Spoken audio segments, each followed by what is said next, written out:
Hello दोस्तों, स्वागत है आपका मेरे इस यूट्यूब चैनल में। और आज की इस एक और नई वीडियो में दोस्तों क्या होता है कि जितने भी अपने लॉ स्टूडेंट्स हैं या फिर जिन्होंने लॉ अपनी कंप्लीट कर ली है, जिनका एनरोलमेंट हो चुका है, यानी कि जो नए एडवोकेट्स बन चुके हैं, उनके लिए स्पेशल वीडियो होने वाली है। क्योंकि क्या होता है, मान लो कि जो नए एडवोकेट्स होते हैं वो कहीं ना कहीं किसी न किसी सीनियर के पास प्रैक्टिस में तो कोर्ट में लगते ही होंगे। फिर वो सीनियर्स भी उन्हें अच्छा मतलब बनाने के लिए और अच्छा काम सिखाने के लिए वो उन्हें कोर्ट्स वगैरह में भेजते रहते हैं। ठीक है। कई सारे स्टूडेंट्स ऐसे हैं, मेरे कई सारे दोस्त हैं, वो कहते हैं भाई मेरे को कोर्ट में जाने में थोड़ा सा डर लगता है, हेजिटेशन होती है, जज के सामने क्या बोलूँगा, क्या क्या नहीं बोलूँगा, कैसे बोलूँगा। तो ये सारी चीज़ें हैं। आज हम लोग इसी टॉपिक पे बात करने वाले हैं कि आखिर क्या ऐसा करें कि मतलब हमें डर ना लगे कोर्ट से, और हमारे मन में कोई घबराहट ना हो। ऐसी बहुत सारी चीज़ें हैं।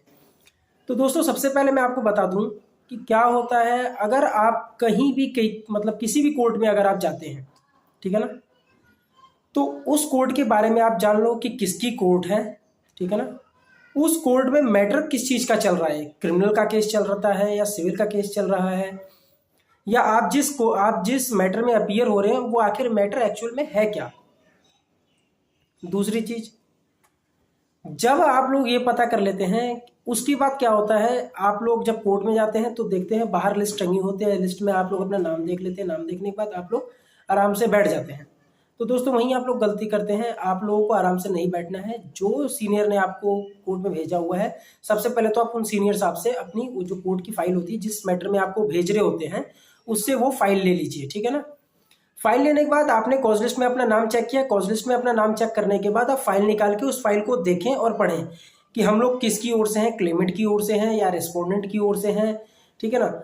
उसमें चीजें क्या है, जो स्टेज जो जिस जिस दिन आप अपीयर हो रहे हैं उस दिन का स्टेज क्या है, मतलब किस चीज पे लगा। अगर मान लो सिविल मैटर है तो हमें क्लेम फाइल करना है, या फिर हमको डब्ल्यूएस अपना देना है, या फिर इश्यूज फ्रेम होने, या फिर क्रॉस एग्जामिन होना है, या एविडेंस होना है, एक्चुअल में होना क्या है उस दिन के लिए, या फिर उस दिन आप सिर्फ एडजॉर्नमेंट के लिए जा रहे हैं। ठीक है ना। तो एक्चुअली में आपको क्या होता है कि अगर आपको जब पता होता है तो उस वक्त जज भी जब आप जज साहब के सामने भी अपीयर होते हैं तो उस वक्त जज साहब भी कहते हैं, क्योंकि कुछ सवाल जज साहब आप लोगों से पूछ लेते हैं, हाँ भाई आप किसकी ओर से हो। तो कई एडवोकेट्स होते हैं उनको पता ही नहीं होता कि हम लोग किसकी ओर से हैं।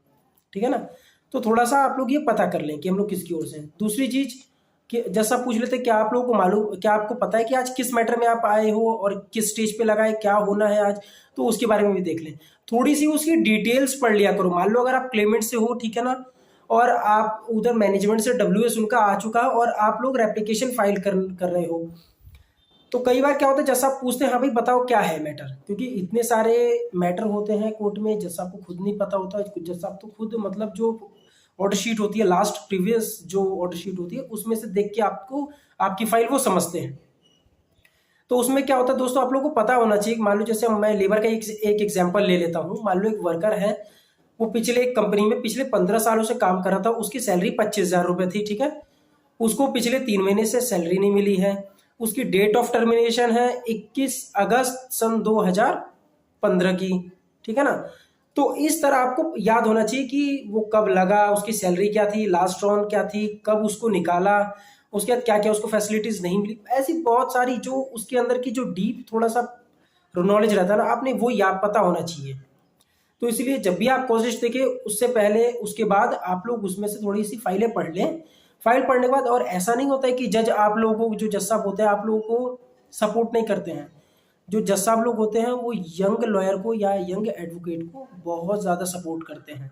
ठीक है ना। बशर्ते बस वो झूठ ना बोलें और सारी चीज़ें अपनी ईमानदारी से करें। और हाँ, एक एक बात का ध्यान है कि वो खासकर डेट ना लें, क्योंकि जज साहब इसी बात पे भड़कते हैं कि भाई वो सिर्फ कोर्ट का टाइम मतलब खराब कर रहे हैं और सिर्फ डेट ले रहे हैं। तो कोशिश करें आप लोग डेट ना लें। और सबसे पहले इन बातों का आप लोग ध्यान करके अगर कोर्ट में जाएंगे तो आप लोगों को घबराहट नहीं होगी। दूसरी चीज, देखो क्या होता है, घबराहट व्यक्ति को तब होती है जब कुछ नहीं आता है। ठीक है। और मैंने तो आपको बता ही दिया। आप लोग उसमें से फाइल में से देख लेंगे तो आपको आधे से ज़्यादा चीज़ें आ जाएंगी।